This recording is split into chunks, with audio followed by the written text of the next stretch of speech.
The Yankee and the Brit. Yes, Yankee and the Brit. One is a genius, the other's a twit. On the radio, the beans have been spliced. The Yankee and the Brit. Hey, what's going on? Yankee and the Brit and the RTM Radio Network on a country Saturday night. Hick Sticky Fried Chicky is on the phone. Yeah, hey. Oh, you poor people. What's up, boo-boo? What's up, boo-boo? Oh, just choking down a picnic basket, Yogi. Yeah, hey, that's the way. That's my buddy Steve, they say. What about the Ranger, Yogi? Ah, the hell with Mr. Ranger. We're going to steal everything in the park. Yeah, that's right. We got all the picnic baskets right here. That's right. I saw a 66 Corvette, boo-boo. We're going to take it. I think there's a few people in the chat room, a few sandwiches short of a picnic basket. So what's new, mister? Talk to me. Shut up a minute. Oh, I'm man. talking over here. And you, shut Stay up out a of minute. it. I have a question to ask Steve. How low can you actually go? How deep can you I don't know. You can get pretty low. We don't even use technology to get there. That's pretty cool. Donna just gets a kick out of the long shot when you go, all right. Go on, do it again for us. All right. That's not as low as you go. Come on, you can go lower than that. Oh, I probably had to do that 16 times in the studio. Do it again, Steve. I don't want to do it again. How low can you go? What happens if you grab your balls when you do it? Does it make you go all high? Yeah. I mean, that's the vice grip maneuver, and we only use that during certain songs. That's only when you're singing backup. Yeah, right. Exactly. When I need to get totally inverted. 'Cause I'm a long shot. Exactly. I mean, I did my own background vocals there. Okay, now we got that clear. You guys can just chatter away about whatever you wanted to chatter about. You already ruined the mood. All right, then, Steve, you came here to talk. Now talk. We forgot what we was talking about. How's the new band? Oh, it's awesome, my man. We ended up getting a really good lead guitar player last week and kind of rounded out the sound quite a bit, man. I couldn't be happier. Next move's to get some filler pieces in there, some steel guitar and some... oh, man, we've got a few things going on. We got a guy that can play a pretty damn good banjo. We're going to put him in on some stuff and try to bring people in and out as we can and add some dimension to this thing. But we just collected a new show coming up on the 29th of July, and we're going to play downtown Beach Grove, and it's going to be a good time. It's at the July Fry.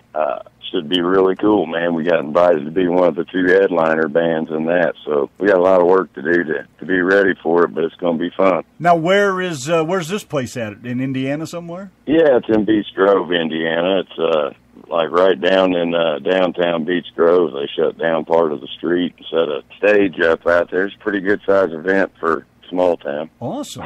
Are you playing out anywhere otherwise at the moment, or are you just hanging back till you get everybody kind of squared away? Well, we're trying to get the new guy acclimated and get him comfortable, and then we're going to be doing a bunch more. But for now, we're just trying to keep it simple for a while and add on to the set list. We're getting there. That's awesome, man. I know I checked out that one of you guys jam. It's pretty cool. I don't get to listen to the whole damn thing a lot of times, though. Well, that last one was terrible. It was almost just nuts that I even recorded it because we couldn't get a good angle on the camera and we were in a hurry, and it went rough on the first time trying to do the live while going live. Oh, how come you didn't have somebody on the camera? Well, I was trying to get that accomplished, and I just, that's where I tell you I failed miserably, so hopefully next time I'll get somebody running the camera and it'll be a little better. But the sound was good, all except for we had a problem with the board wanting to fry out some channels at the end of that, too, so. Nice. But other than that, we're doing good, Randy, and we've been having a lot of fun, and I don't know, it's been a long time coming for the band because it took me forever just to find some key components and people that actually wanted to do country around Indy. You know, it's a tough market here. So are you all sort of gelling pretty well together? You know, are you all knowing who does what? You know, do you all write songs, or do you write songs alone, or...? who does what? Well, right now, it's all the songs that I've cataloged. I got about 80-plus original songs that I've written in the past. I would just say in the past 2.5 years, most of those have came. And we're plucking through those and picking out immediate songs that we want to put out there. And then we've got some backups whenever we want to tap into them. And as a band, collectively, we're hoping to be able to write some songs together and put those out, too. We got a couple of your kind hanging out in the chat in here. Paul Marcel and Donna Joe. Paul Marcel says he came to get his beads. Did you see that picture of Randy today, Steve? He was all in a nice big green wig, he was, and he was wearing my pearl necklace. He was wearing my earrings. It suits him. All he needed was some knobbly Steve Hickman knees, and he was there. It's been like that ever since you guys brought me into the bedroom. He can't do enough to try to top the hick stick, I tell you. It ain't easy, buddy, that's for sure. I know. 3 people in this marriage. I thought the green hair was an excellent touch, Chief. Oh, well, thank you, darling. It just made my whole afternoon when I got to dress up the way I'm really comfortable. You should see the colour of his downstairs hair. Oh, my goodness. So the curtains match the drapes, do they, Chief? Oh no, they don't match. He went all sparkly just for you, not for me. Oh, man. The creepy version of the Ronald McDonald House all over again. I'm having a flashback. That, ladies and gentlemen, is what you get when you share a bed with Steve Hickman and Rand the Man. I'm going to have to dye my bush for St. Patrick's Day, I guess. Oh, my goodness. Good thing that's past us. Yeah, but it's Good coming. thing it's past us, Randy. We're almost halfway back to it again. Got to prepare now, you know. May the dyes of March be with you. Did you say the Ides or the eyes? The dyes. I thought it was the dyes. I get it now. I'm a little slow in the uptake, but I got it. If you were a clown, they'd call you Patches. See what you started, Paul Marcel. Wasn't Paul the one that commented on my moobs? Yes, he did. Yes. Excuse me, did you say moobs? Moobs. M-O-O-B-S? Yeah, man boobs. Moobs. I got you totally, man. It's like he's got the moves. You're not just a one faceted man. You could do it all. You got the moves and the boobs. You got the moves. Darling, you have no idea the things that I go through to look good for you guys. I want my bath. It's covered up by bed covers. Donna Carroll, you spelled it wrong. It's M-O-O-B-S. Not like a cow. Moobs. Oh, my God. I got front row tickets to the movies. Oh, gosh, you are getting worse, Steve Hickman. You are so not funny. You wait till next time you stop and take some pictures of those longhorns. Look, Donna. Moobs. Oh, boy, we really flipped it this time. You slipped your disco, did you? Yep, I sure did. So how's work? Fun. Anything shocking happen at work lately? You know, I have steered clear of any major malfunction at work lately, and I have steered clear of a shovel, which is somewhat fucking amazing. Have you given the smoke test to anything? No, I haven't let the smoke out of a single thing in at least, I don't know, it seems like 3 years now or so. That's pretty good. Wow, I'm telling you, that's all right. Well, come on down here to my house. We can smoke a couple things around here because this place is wired up like, oh my God, I can't even tell you. Sounds like an electrician's house. I did it all myself. We do a great job, except for when it's at home, and then we just kind of patch it together, and yeah, it'll work. That's right. You know what you can get away with. He must live at the Bradley house. He's describing it way too easy. Yeah, you must. By the way, that's the last place you ever want to buy in a real estate listing is an ex-electrician's house. Did you and my dad? Did you and my dad work together by any chance? I don't know. We could have. Jeez, I'm telling you, man. No, electrical's a fun trade, but I'll tell you what, it requires a lot of respect, man. Early on in my career, I found voltage to be just like an Advil, man. You took it daily to get rid of the aches and pains, but Yeah, nowadays, the less voltage I take, the better off I am, I think. Has it ever made your hair stand on end? Yeah. Oh, yeah. Yeah, that's why my hair is short today, and I never could really grow long hair. Well, you've been close to those 440 lines, have you? Oh, yeah. Yeah, and that's where I'm saying you kind of walk on frog hairs when you're messing with 480 and 440, stuff like Why that. do I imagine Steve with hair like that? I always used to Oh, worry. you can walk into a room with that and just feel it lifting your hairs. I used to worry about my dad when I was younger because he was a tree trimmer all his life, and they used to trim along the high lines and stuff. You're talking 400,000, 600,000, whatever they got running through the lines at the time. And Oh, yeah. I used to worry about him getting up there too close to him. He says, as long as you're up there, you're grounded. Yeah, well, I can tell you all about whether you think you're grounded or not. Yeah, man. I hauled some heavy equipment one time, and I snagged a high voltage line with it. And let's see, there was 2, 4, 6, 8, 10, 12. There was 12 tires on the trailer, 3 axles, 2 on each one, and I blew every tire out. So don't give me that shit, you're grounded. Hey, I can buy that, man. When you do get electrocuted, it isn't the voltage that even kills you, Randy. You could take a lot more voltage than what you think, but it's amperage that'll kill somebody. And That's if right. you got less than an amp can kill somebody. It only takes so much to put you in defibrillation, and that's it basically. And I've been close to big problems with that before too, so I feel blessed, and I'm still walking and talking today. That's with why. some of the accidents that I've had. So that's why when he's jamming on that guitar, he can melt those strings. Yeah, right. That's why I made sure to pick a really good lead guitarist, man. That's something that I've never really given myself too much credit for, Randy. I'm not too hot on the guitar strings, but I got a big heart and I love to play the stuff and surely love to sing it. So I can keep a rhythm. I'm lucky about that. But outside of that, you won't see too many Jimi Hendrix moves out of this guy.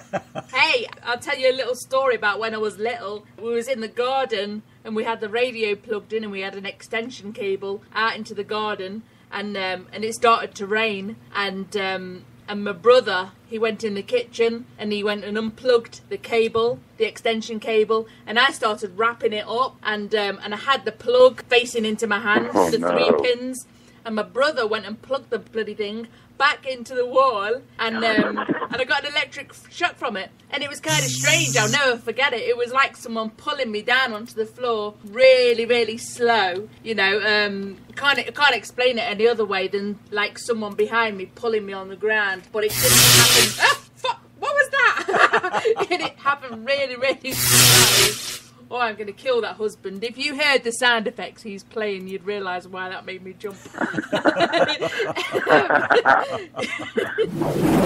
That was probably the first time they heard the American anthem in Britain.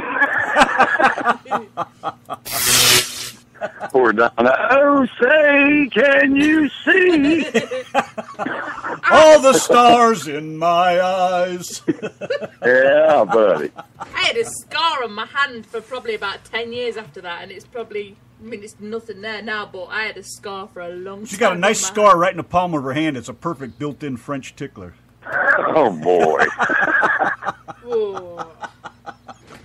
Donna Reed in the chat room says, Steve, how is your family doing, and how do they feel that you can write and sing music? Well, that's a good question.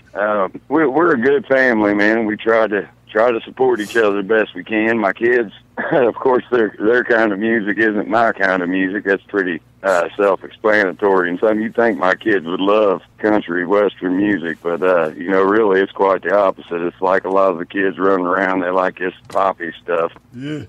My son, thank God for that. He really loves what Dad's doing, and my wife, she's as supportive as she can be. It takes a lot of time from us for me to rehearse and to do the live shows on Facebook, which we love being able to do. And she understands that it's more than just music. For me, it's a medicinal thing, and it really sets me as a person free from a lot of the pain and the things that I've gone through. I lost my mom a couple years ago, and music has absolutely helped put my soul back together after that train wreck. So, everyone's very understanding, and my wife's supportive of my talents and skills, and I think she really likes it that I can write these songs. I've written a couple for her, and that's pretty much it. We try to just step with it day by day and roll with it. It's gotten to where it's a lot more these days than she's used to, and it just takes getting used to as a couple when you're married and still trying to chase dreams and work and raise kids. It's a tough battle, but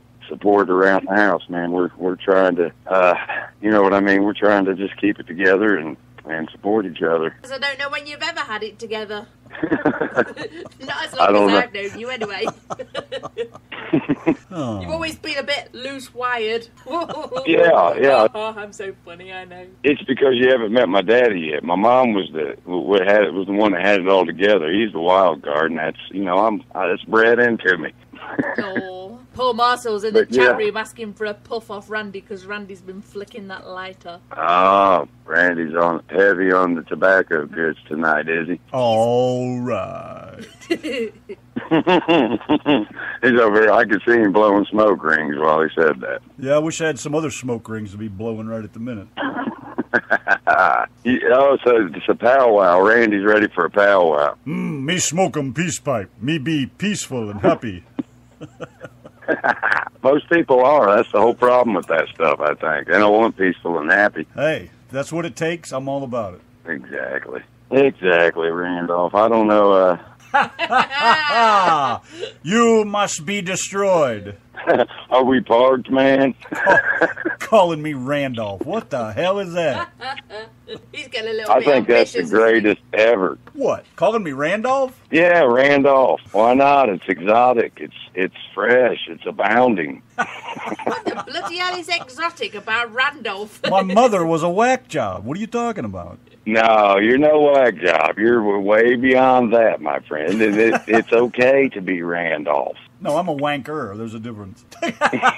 Now you got Donna Carroll started on it, Randolph the Red-Nosed Reindeer. And that's why I hate it. Right there, Donna Carroll, is because they used to call me that shit in school. Damn it, Donna. We had him going. He would have been fine. He would have been running around the house in the skivvies later talking about I'm Randolph, master of the puppets. Oh, Now he's not. do not give him ideas. I'm the only master I am is the master of the baiter. I knew I recognized you from somewhere. They wanted me to sing with Metallica, but when they found out I meant master of baiter and not master of puppets, they said, nope, we'll pass. All right, let me put that on my list. No more Randolph. He hates it. You almost had me all gushy and warm inside, and then Donna came along and ruined the whole thing. Daggone it. Is that third Lucky person she's in like the a little marriage ray of sunshine. Yeah. Is me being the third person in your marriage, Stephen Randy? They always... Oh. Yes, Whoa. yes, dear. He said, yes, Hey, dear. you're going to take on some of this responsibility too, man. I'm not paying alimony by myself. Who are you guys again? The Yankee and the Hick. Well, you know Dasher and Dancer and Prancer and Vixen, right? Yeah. Well, what does that got to do with anything, Randolph? I don't know. Ask Donna Carroll. She's the one that brought it up. Oh, yeah. She's still like on me, about too. reindeers. Cheesy what? I said she's still banging on about reindeers. Oh, hi, Dark Angel. Yes, Dark Angel is in the chat room, Patty. You're no I Dasher. can't see the chat room tonight. I was stupid and called you from the wrong phone. That's all right. It sounds good anyways. But anyways, hello everyone out there. Hope everyone's having a killer Saturday night listening to Yankee and the Brit on the Spreaker Network. That's one way to kill it, that's for sure. Now then, I said to Randy in bed last night, because we like to talk about you in bed, and I says to Randy that you can't answer. So creepy. Yeah, I know. Seedy and creepy at the same time. Kind of cool. It's even creepier because I don't Go remember. on, tell me more. Anyway, I said that we can't give you those same boring 10 questions that Randy normally reads because you've been on the show twice.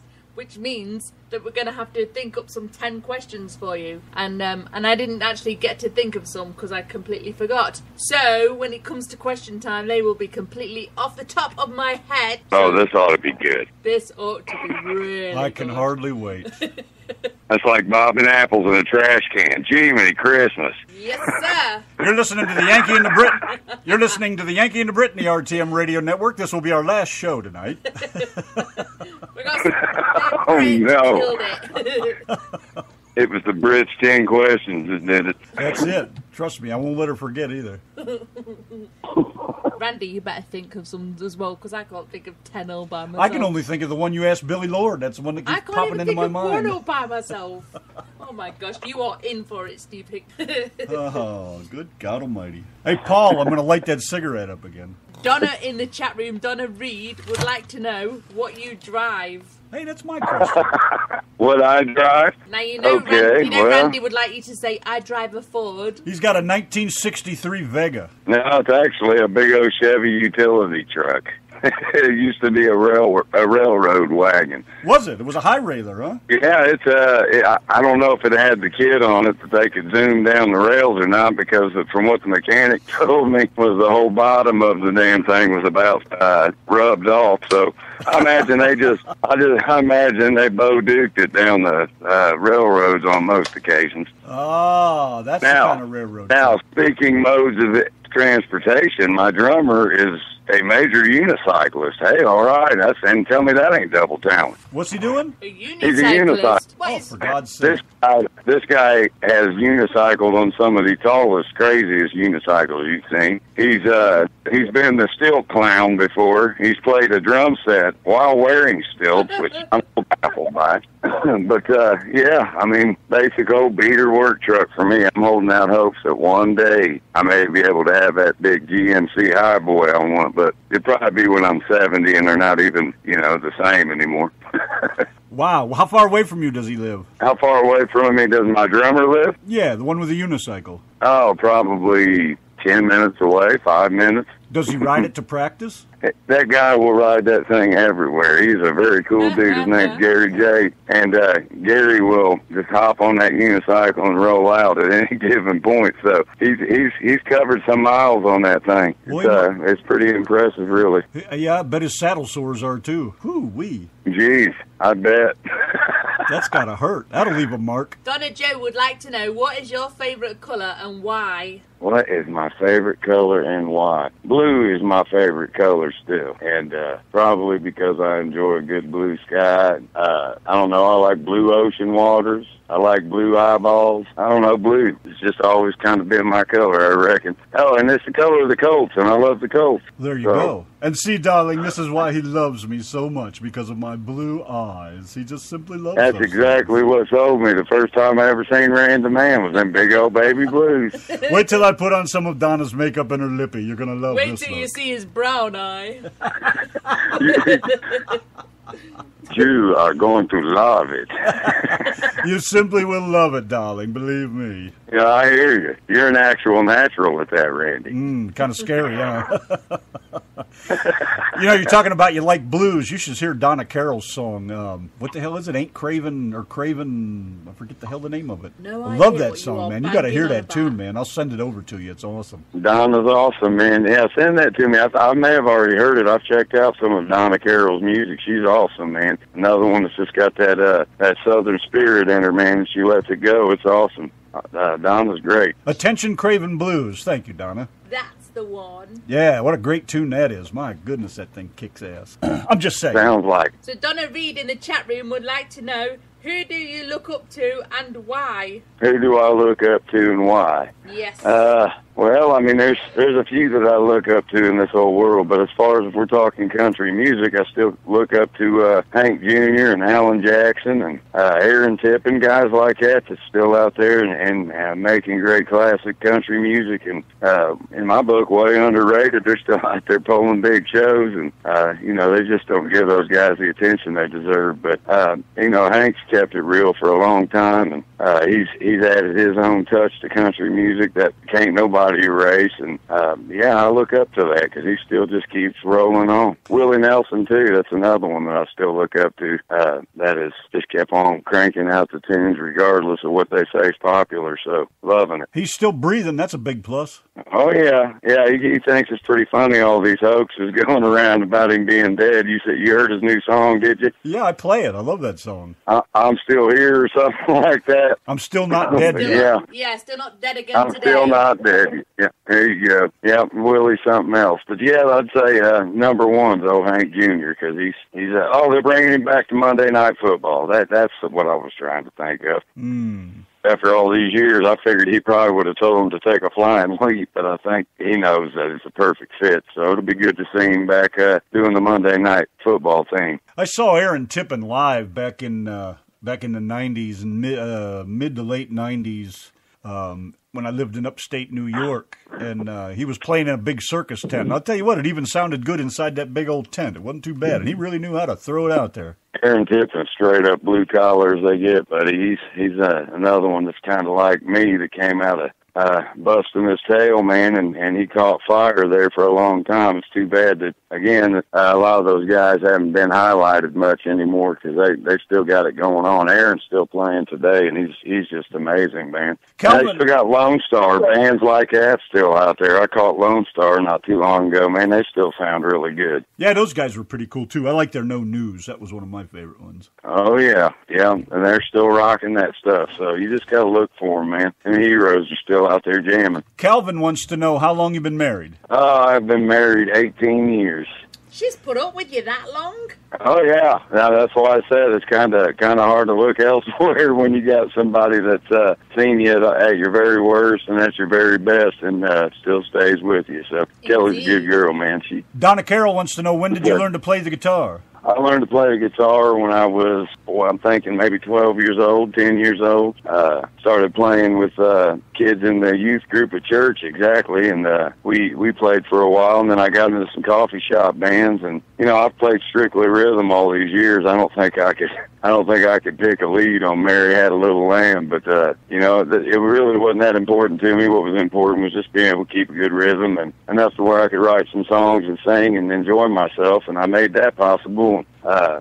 This new lead guitarist that we got is a really cool guy, and he's going to help me get myself back on track to advancing further and being a better guitar player. So that's something that's always kind of it's been a long run playing the guitar, and frustrating one at that, because you always want to be better than what you were yesterday. And at some point it just becomes a stagnant thing where if you don't find some help and look outside the box, you just kind of never change. But the last 2 years we've gotten better just by doing the live shows and cutting some chops, man. Everybody leads on like it's good enough guitar, and I'm happy with that. But now that we got this next dimension with the band, it's all going to be so much better. I can't wait to share with you guys our progress when I can get a good recording of it. Half time I try to record our practices, and my awesome drum player damn near blows the speakers out the Samsung. So we're still trying to find a way to get this stuff recorded as we're playing so people can hear it and not want to cringe when they hear the speakers popping. Hey, tell us about the Josie Awards. I know you said you was up for a nomination. Yeah, I got nominated for the Country Outlaw Artist of the Year Award for the 2017 Josie Awards. It's a very cool honor. I don't know if I'll be going out there to Nashville for the actual thing, but I'm completely honored that someone had nominated me. It's very cool. Hell yeah. Yes. Have you heard Stevie Ray Vaughan's version of Mary Had a Little Lamb? No, but I'm sure I'd love it because I love SRV. As a matter of fact, one of my favorite tunes ever on this earth is The Sky is Crying. You go look up his Mary Had a Little Lamb, you'll shit yourself. It's badass. Well, I'm going to look it up now because you got me intrigued. I've heard a lot of Stevie Ray Vaughan. I don't think I've caught him ripping some Mary Had a Little Lamb. That dude could play anything and amaze you, I tell you. Uncle Larry wants to know what you think about Charlie Pride. Charlie Pride was awesome. I think he looked outside the box, man, and he did what he enjoyed, and he was every bit as good as some of the other legends out there, man. Charlie's a legend to me. Donna Reed is asking, what is your long-term thinking of Where do you see yourself going? Over the edge. Well, I want to look beyond the hick stick realm of music. I mean, for this, like I said, for me, I started doing this just as medicine, and started writing these songs to put down some of the weight I carried in my heart and soul, and it's helped me immensely. But in the long run, I want to, excuse me, I want to get my business further rolling along, which is Hick Stick Music LLC, and dig in and go beyond my music and find talents around this country that are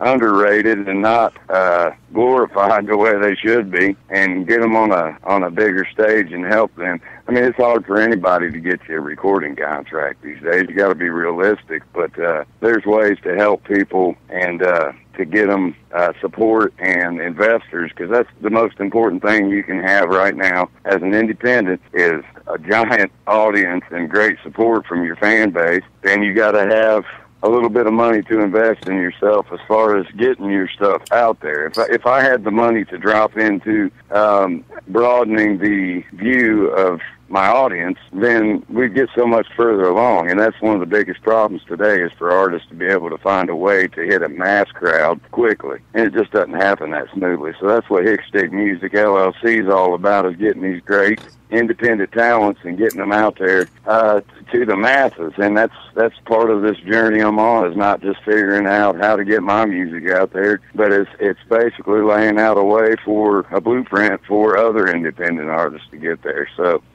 whether I make it anywhere past the man cave or not, I sure hope that before I'm gone from this earth, I've helped a lot of other independents get out there and have their music heard. So that's where the long-term goal sits, is being able to represent some of these fine artists. I want to dig out some of these blue-collar folks that's got all this heavy weight and emotion in their hearts and souls that they want to put into music, and get them out there. Calvin's got a question, but I want to ask you something myself first. When are you coming to Texas? Because I just found out that the library in Sherman has a recording studio that's free for anybody to use. It does? Oh, yes, baby, it does. Let's go play. I don't know what it's about or what it sounds like, buttons? But I think it'd be That's cool as hell. crazy. That's the kind of stuff that will get people going back to the library, I reckon.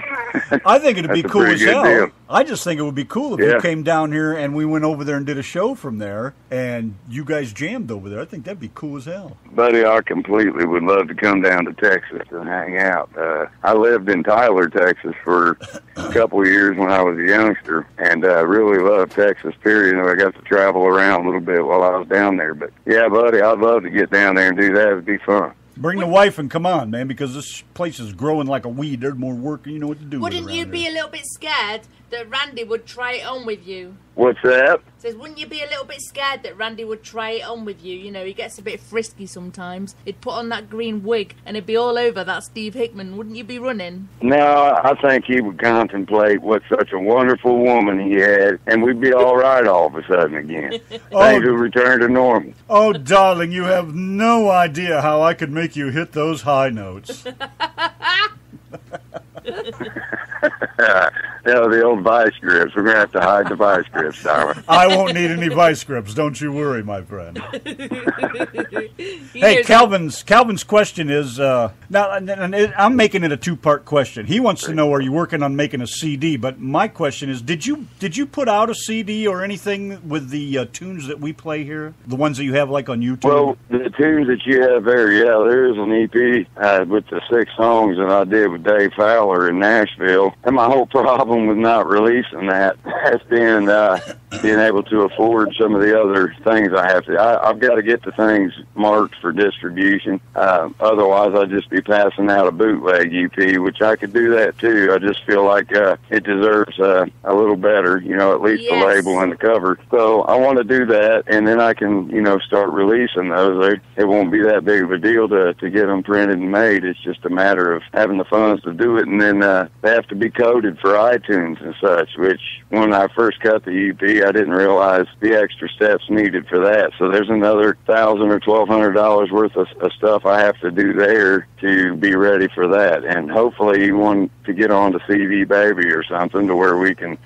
get some help with the distro of it. But yeah, I've got that six song EP. I called it Hick Stick Holler. And then there's another one that I did with Jerry Peters in Nashville, and it only has 3 songs on it. But it was Mama's Song, and oh man, what was the other ones on there? Farther and It's Gonna Take Us All. And I'm going to release it too eventually. I'm just kind of trying to figure out if I want to add to it first, or if maybe we can incorporate it into a full CD. So, we're still just in the growing pains of that, man. And I've been telling people it's coming for a year and a half, and it's kind of embarrassing, just because I can't really take that next big step yet. But we're getting there, and we start raising some funds with the band outings and stuff. We'll be able to start getting those things accomplished. I've just been trying to find a way to get the funds raised, because I'm raising 3 kids right now, and that's the most important thing, so I can't really rush to do anything with that, if you guys dig what I'm saying. Perfectly understandable. Yes. So anyways, Calvin, if you want to check out Steve's tunes, they're on YouTube. You can just search YouTube Steve Hickman and you'll find them, and there's some awesome stuff there, man. I'm telling you, it's all great stuff. And tell these guys where you can get your Steve Hickman shirts. Everybody can be walking around like a Steve Hickman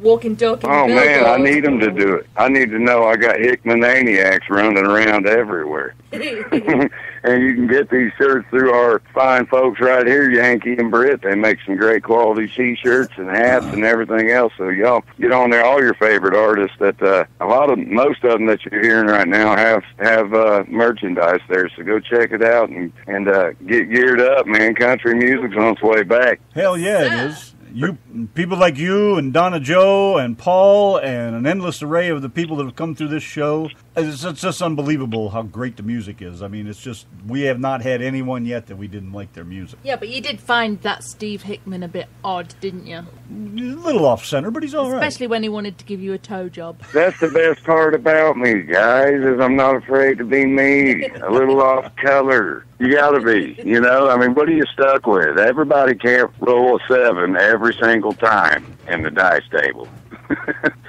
Well, darling, you're just the best. It's all right to be a little different. That's all I'm saying.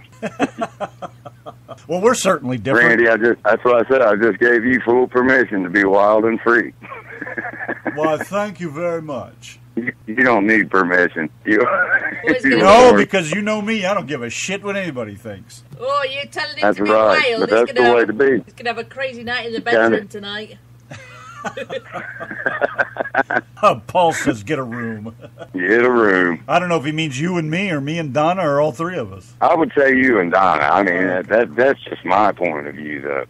You're hurting me, darling. But You're you know, hurting me and me. Randy don't go to bed without Steve Hickman. You're making me feel Randy so leaves insecure. me feeling with a very prison-y feel to this conversation. You're making me feel so insecure right at the Yeah, I feel all right about it. We're okay, man. All right. I love you, too. All right. All right. There it is. Shall we get on a tune? Giggity, Steve Hickman giggity. tune. Higgity, giggity. Oh, yeah, that's what you have to play right now, husband, is Steve Hickman's Honky Tonk But Donkey Donk. I don't even know Oh, what it is. no, nothing but donkey donk. But Donkey Donk. You know it has to happen. I don't even know if I can find it. Can't find it. Darn. That's my point. Because he didn't name it Honky Tonk But Donkey Donk. He named it something else and said, I'll You know, know how to find it. I only did that song for you. For you. One time it was supposed to be. That's what I tried Donna. to tell her. And she's like, oh, Steve Hickman rocks to the donkey donk. No, I don't.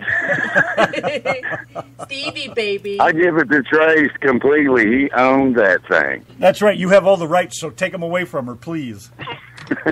I liked old Trace, and he had a lot of cool songs, but that one really wasn't my favorite. Neither was that swing song he did. That one kind of irked me. A swing song? Yeah, swing batter thing he did. I don't know. You'll have to look that one up and entertain yourself on that. But Well, I'm not a fine follower No. of fashion, so I don't follow Trace Adkins. He's too much of one of those Nashville Well, stars, that's- if you will. he had a pretty cool thing going when he started off early, and so did, I used to like Blake Shelton too, man, and I just kind of lost my flair for that feller too. So yeah, I agree. I don't know. Well, like I've said before, Yeah. as we came through the 90s, it all just went to hell in a handbasket after that. Yeah, and it was almost like they blended it so well you didn't realize what was about to hit you. And I still think there's a lot of talent in those the new country guys and these pop country stars, but they ain't got the feel, man. And that's where, for me, it'll always be a problem as far as dubbing it country. Well, I want to say they followed the money trail more than anything. I can't say that's true, but, once you sign those contracts, you're hooked. You do what they tell you, and I just feel some of them, I just, they got the money thing, they got the fame, they got the fortune. I think they stopped being who they really were and went along with the program, and it just ruined them, instead of staying true to themselves. And that's the tough part, Randy, because it's like staring at a pile of money and then staring at yourself in the mirror and trying to decide what you want worse. And, I can see for anybody, I can even see myself standing there scratching my head like, here's everything I've waited for in front of me, but I can't be me to have it. Exactly. And I think if that's the case, I'm going to be poor just like I was when I came into this world, because I can't see money changing. You understand where I'm coming from. I just think that if you sell yourself out, I don't think you should compromise it can't yourself. never get better. Yeah, you're done. As soon as you do that, you're finished. Yeah, I mean, to me, it just removes a big part of your soul, man, and I can understand it, and people are going to make moves to make their lives better. But as far as my route goes, man, I just see it being something that if I can't look back and say everything I did up to this point built where I'm at, then I really don't want it. Yeah, and I think Donna Carroll, for one, would agree with you on that, because she pretty much says the same thing. She's going to stay true to herself, and that's where the real music is. And I know this is on a very small. You've got to be comfortable with your decisions afterwards as well, further down the line.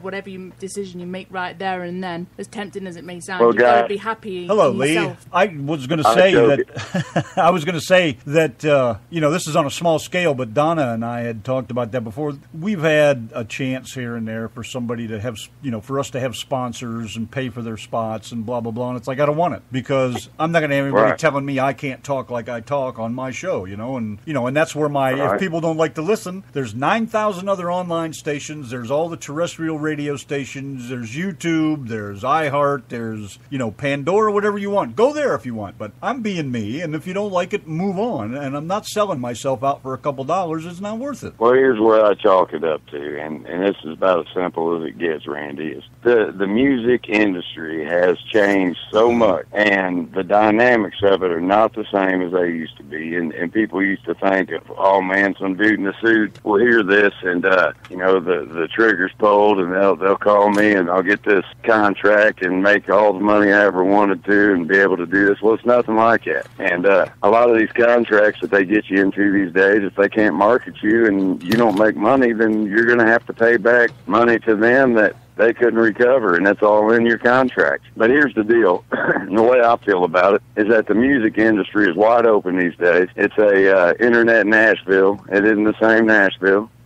And if you can build yourself an audience, you don't need the giant. That's the big thing, is your money has to go into advertisement and getting yourself out there and promoting your music so that it's actually getting to an audience. Because when you post something on Facebook, you're only reaching 2,000-3,000 people at the most. If you pay for promotion, which is, of course, the gimmick, then you're going to reach a wider demographic and a bigger area each time that you pay for promotion, so to speak. I've done a couple promotions and felt like you don't get what they promise you out of it, so it becomes a money trap in a sense. So you need sponsors, you need investors, you need to do promotions, but you have to do it smart. And but if you can do those things and you can build the audience, then you can topple the giant, because that's all the giant can do for you is take you in. They can help you create a brand if you don't already have one. That's why I created my brand the way it is. And, they get you out there. And if you can do those things yourself, you don't need the big guy. And people don't care. If your sound is unique, if it appeals to them, if they like it, they're going to buy it. You could put a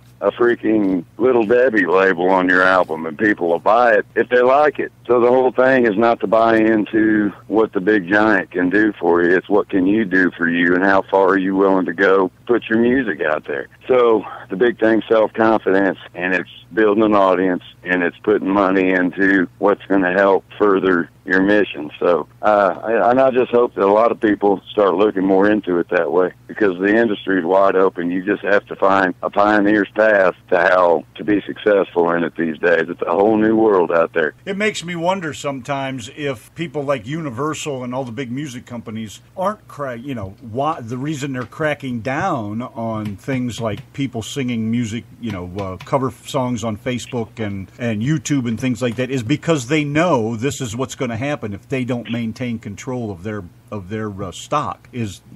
Oh, yeah. Randy, they don't want you covering music. They don't want you doing none of that stuff because, for one, they own the rights to those cover songs. Okay, we get it. And royalties need to go to the correct people. I believe in that. But I also think that it just has a lot to do with, if you're not going to go through us, you're not going to have a path. So they try to shut down up-and-coming singers and stars because they want their cut in all this, regardless. And they're not sure what to do. Their backs are against the wall because of the internet and the way people can just give music away for free. So I think it'll kind of always be a problem. The big thing is getting out and seeing people's shows and making the effort to buy their music and not just do shareware and stuff like that, because when you do shareware, really you just cheat your artist, man, and it does snuff out music in a sense. And I like that, people want to be giving and share those kind of things, but I think it also had a hand in making it harder to make money in the music business. And it's still a job for many people. Once you get so far along in it, that's what you do for a living. You provide people with great music. So you need people to buy it, and you need people to support you. And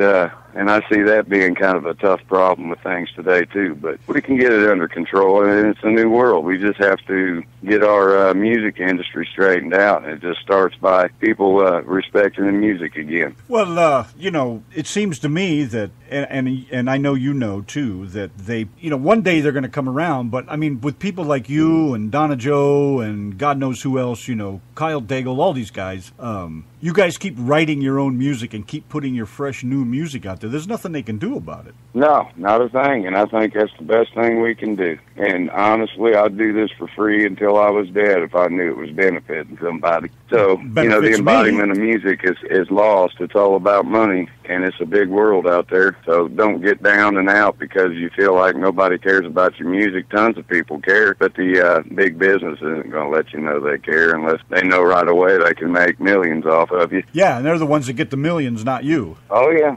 They'll still give you a chip off the block. That's about it. But that's where it's at, man. And it's sad because you got a lot of great artists out there that have big dreams, and it's hard for them to achieve it because things are so upside down backwards, man. I was always starry-eyed with it and wanted to go big. And the more and more I've played and realized that that isn't as important, the easier this has all become for me. So I just look at it as I'm going to do this because I love it, and if something comes of it, that's great. And if it comes to a point where they make me choose between putting out real honest music and putting out garbage that's made in a machine, I'm going to choose to keep making real heartfelt music and do it from the dirt house if I have to. I don't care. Well, I think there's a movement going on with you guys, and I say you guys meaning all the country artists. Yeah. Facebook. There's a bunch of us. As much as I don't like Facebook, I think it's doing some good in that respect because,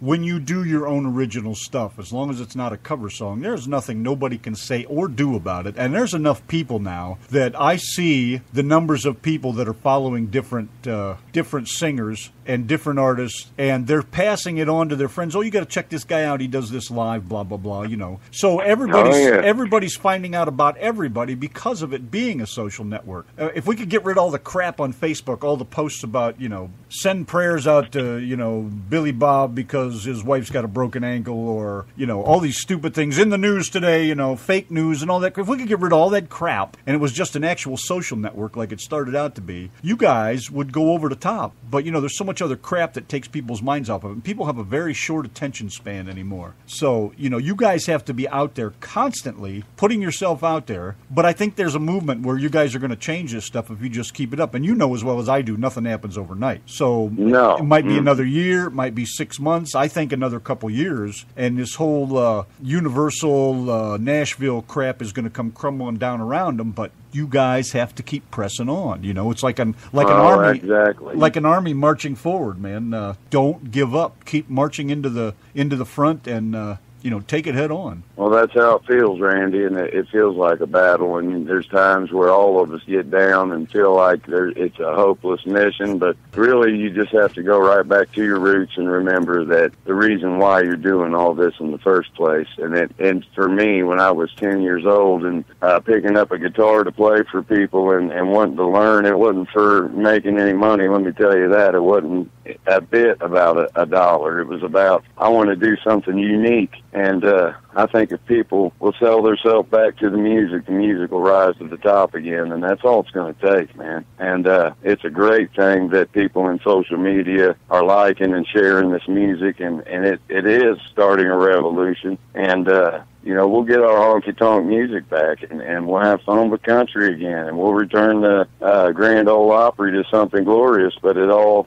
take a team effort across the board. And again, you said there's a bunch, and I agree. There's every day it seems like someone else emerges that is singing that good old country sound and are worthy of being heard. So there's an army of us, and everyone has to stick together. It shouldn't be a competition. It shouldn't be a big pissing match on who's better and who's this, because everybody's unique, and we need all hands on deck to get this thing back under control. So if people would support each other and not see everything as a damn competition, man, that's the start at a family taking back the music that we love so much, man. And it's a simple formula. It's just you have to kind of rid the selfishness part of it all. I would rather see my friends succeed than fail any day, man. And I don't find any humor in somebody having a hard time. So we have to build each other up and, don't leave anybody behind. Everybody can improve. Everybody can do something better. But the big thing is there's a lot of unique talent out there. And,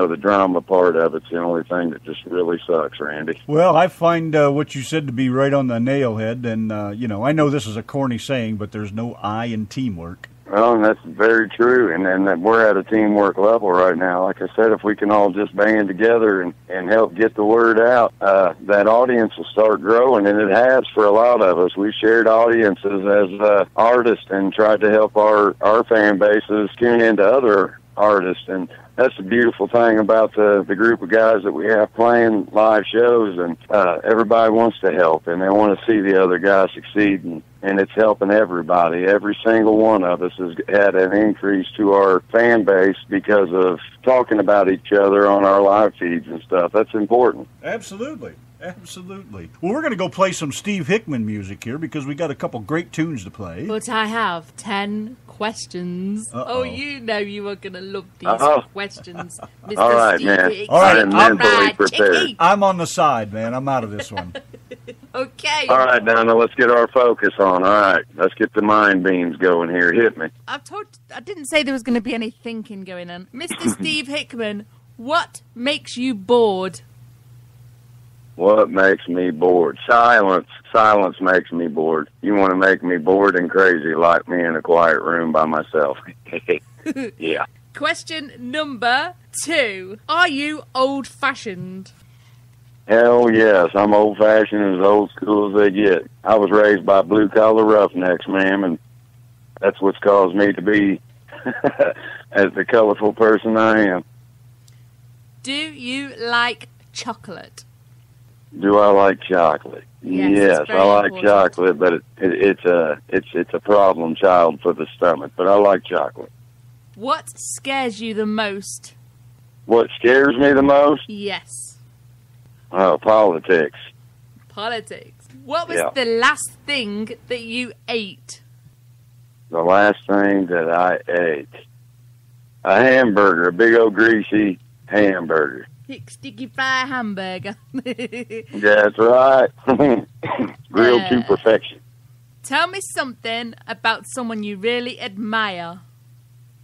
Well, Oh, don't I forget really me, admire darling. Mr. Don't forget me, honey. Oh, I really admire Mr. Randy because he's just a man, of course. No, but honestly, Mr. Keith Sampson, I really admire Keith Sampson, man. He's put 1,000,000 miles on the road, and another blue collar artist that just speaks to my heart, man. Old Keith rocks on. So I'd have to say I really admire my man Keith Sampson.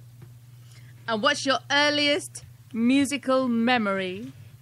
Earliest musical memory. Well, one of my fondest was back when Garth Brooks was still Garth Brooks. I got to see him in concert, and probably one of the best concerts I've seen ever. Then I kind of lost my flair for Mr. Garth because he went some different places, but still one of my fondest memories, seeing all his brigade run up and down Market Street down there and getting in and seeing the amazing show he put on. The guy's a hell of a performer, so I would say it was Garth Brooks back in the 80s. Are you normally late or are you on time? Oh, well, here it's the better of two worlds either way. I'm either really early or a few minutes late. I sometimes show up right on the tick of time, but I'd say most of the time I'm early because I don't like being late. And question number 9. Name 3 things in nature that you find most beautiful. Find the most peaceful or useful? Beautiful. Beautiful. Oh, man. I love the Smoky Mountains, so one of the most beautiful things being up on top of them and looking out over the valleys and hollers out there is an amazing feeling. I love that. So that's one of them. I've always had a big affinity for big old tall pine trees. I love pines. I love the smell of pines. So that's another thing. And just the animals and stuff, man. That's another beautiful thing about it all. I'm a huge outdoors fan, so any chance I get to get out there, I do, and I enjoy the hell out of it. Our neighbor across the street is going to move to the Smokies in a few years. It's a pretty remarkable place to be, Randy, and I'd say there's a good 5 or 10 places I would love to move and get away from the crappy air here in Indiana. But Smoky Mountains is one of them, man. It's just beautiful. I don't know if you guys ever been there before, but it's a sight to behold if you love that sort of thing. I have. I love it. And the final question of the evening, putting Randy on the spot. Go on, suck him a question. Suck it to him, big boy. I was totally unprepared for that. Come on, question number 10 from Randy to Steve Hickman. You can't think Way to put him one. on the spot. I know. I know. I wasn't even ready. I thought my time was through over here. I've got one. What's the worst punishment that you had when you were a child, and would you dish it out to one of your own children? The worst punishment. Oh, man. Like picking a willow switch off the tree for your own ass. How about that? Yeah, I had to do that a time or two. But I think the worst one ever was Grandpa. You know, he was a big-hearted old boy, but he was rough around the edges, man. He didn't take no nonsense. So he'd carry around a big old leather welding glove in his pocket, and you got out of line sometimes. Unbeknownst to you, you'd catch that leather glove upside the back of your head, son. You'd think a shotgun went off right in your ear because he'd just briskly slap you. And yes, I'd probably use it on mine if they weren't responding to English commands. I mean, we have to be real here, y'all. We have to be real, you know. I'm saying you're not going to slap them into tomorrow, but I'm a firm believer that you get 3 shots at straight English, and then you might catch something if you ain't listening by then. I've always said 3 strikes and you're out, kid. Yeah, and I love my kids more than anything in this world, but that's something that we got to watch out for because you don't hold your kids accountable and keep them thinking, man. We end up with a bunch of mindless kids running around, and I'm not prepared to turn mine loose like that. No, and if you do that, you're going to have people like me jumping on your ass because I blame the parents for the kids of today for the most part. Well, and, then people want to say, how do you blame the parents? Well, I mean, you just didn't. Kids are a product exactly of what they grow up in. And I'm a firm believer because I grew up in a tough family myself. And, and I can see it all around the world. It doesn't matter what color you are or what your deal is. Where you are raised up and the mentalities that are around you are going to rub off, and they're going to be foremost in your mind, and it's hard to change people once they've been subjected to things like that for so long. And you know what I mean.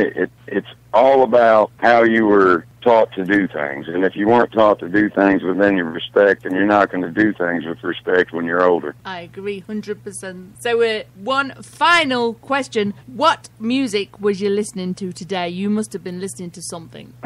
Well, I was listening to Outlaw Radio on Pandora for a while, and I like that because they give you just random rips of all of my favorite heroes from back in the old days. So, man, I listened to all the legends today. I have to admit that.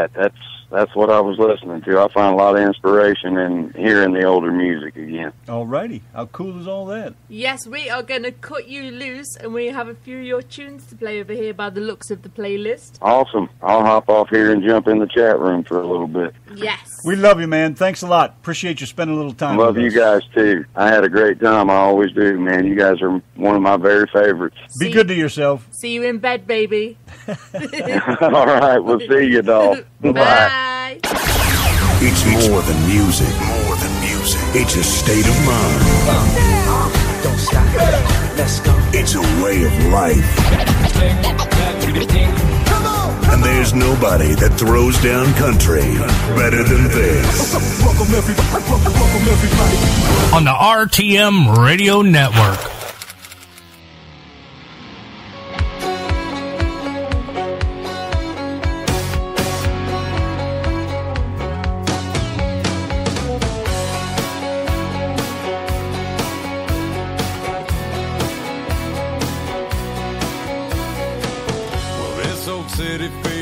Like a jail, I wanna bust out and run like hell, never looking back until I reach those hills.